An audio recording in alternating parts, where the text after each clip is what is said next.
Jæja, nú ætlum við að fara hérna yfir hvernig við merkjum við ástundun í Mentor. Þá skrá maður sig inn á mentor.is og finna hérna sinn hóp sem getur verið svona og svo hakar við allan hópinn þinn. Verð svo í hérna til hægri hérna í ástundun nemenda og skrá ástundun og þá farið nemendalista hérna inn í litlu boxi.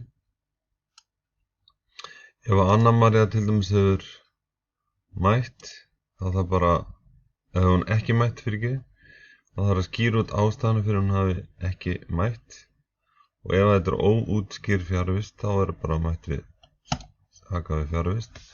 Ef það eru margir þennan dag sem ekki hafa gefið skýringu á mætingunni, þá heldur maður inni, smellir hérna á nemandan og svo heldur maður inni kontrolltakkanum og svo velum maður næsta nemanda sem ekki hafa mætt, sem eiga sérst að fá sömu skýringu eins og fjarvist.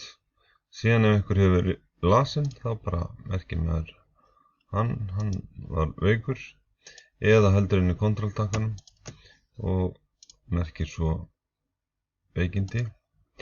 Síðan eitt sem þarf að passa, ef þið eru að merkja eftir á, þar sem þið fyll ekki út samdægur, þá þarf að passa að dagsendingin sé rétt, hvaða dagur þetta var. Það þarf að vera þá bæði hvenær þetta byrjaði og svo hvenær þetta endaði.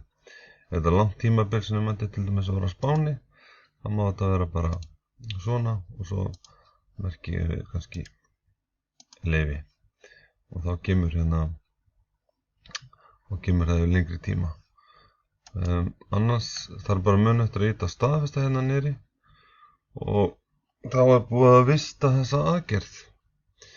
Og flóknara er það nú ekki. Gangi ykkur vel.